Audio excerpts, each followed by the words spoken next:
Satu yang jadi senjata andalan dalam melawan penyebaran virus COVID-19 adalah masker.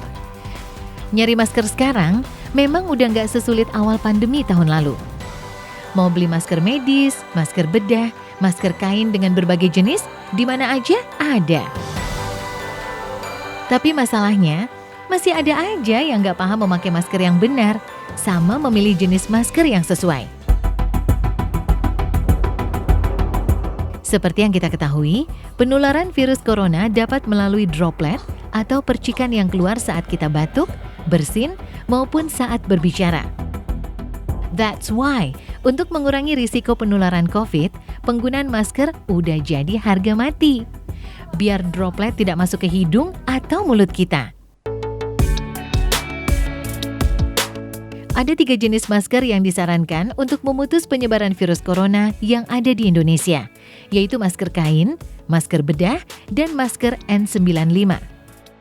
Ketiga jenis masker ini sudah sangat umum dan mudah didapatkan.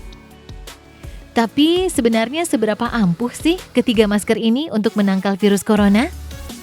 Terus, gimana cara pemakaiannya agar virus corona nggak punya celah untuk masuk ke tubuh kita? So, let's check this out.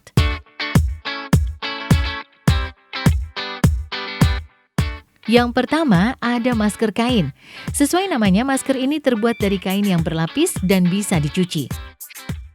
Masker jenis ini umumnya digunakan di dalam rumah atau bepergian ke tempat yang terbilang zona aman. Selain memudahkan pemakai untuk bernafas, masker kain juga dapat memblok virus corona sekitar 51%. Selanjutnya, ada masker bedah. Aslinya, masker ini hanya digunakan oleh tenaga medis. Tapi karena virus corona merajalela, akhirnya masker medis menjadi pilihan banyak orang demi kesehatan bersama. Untuk tingkat filtrasinya juga nggak jauh beda dengan masker kain. Jenis ini dapat memblok virus corona sebesar 56%. Yang terakhir, ada masker KN95. Masker ini memang terbilang cukup mahal dibanding kedua jenis masker sebelumnya. Kemampuan filtrasinya juga cukup tinggi, yaitu sebesar 95%.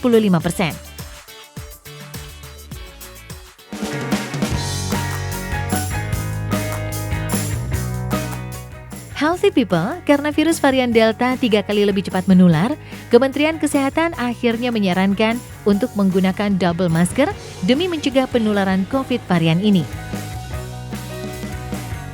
Eits, tapi jangan gagal paham ya.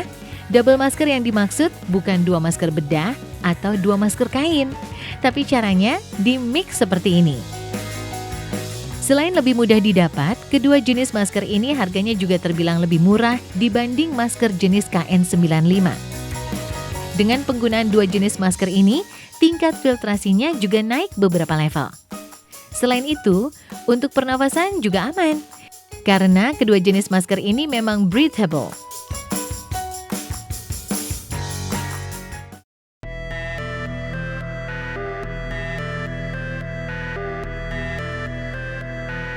Healthy people, efek dari lonjakan kasus corona di Indonesia adalah semakin berkurangnya kapasitas ketersediaan di rumah sakit.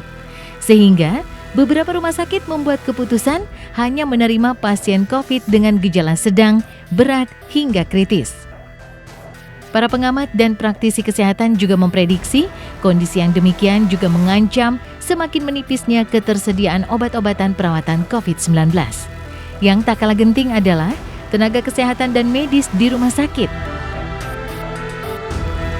Mereka harus berjibaku siang malam dengan segudang risiko. Seperti yang dialami oleh para tenaga kesehatan di Rumah Sakit Hasan Sadikin, Bandung. Mereka memang tak kenal waktu, bahkan kondisi mereka sendiri. Namun, mereka juga manusia yang punya perasaan dan kesabaran. Masih segar dalam ingatan kita saat lonjakan kasus pada periode tahun lalu. Waktu itu sempat beredar tagar Indonesia Terserah. Tagar itulah yang menggambarkan ekspresi kekecewaan dan bentuk protes mereka dengan sikap masyarakat yang semakin mengabaikan protokol kesehatan. So, jangan sampai mereka habis kesabaran dan mengeluarkan tagar seperti itu lagi.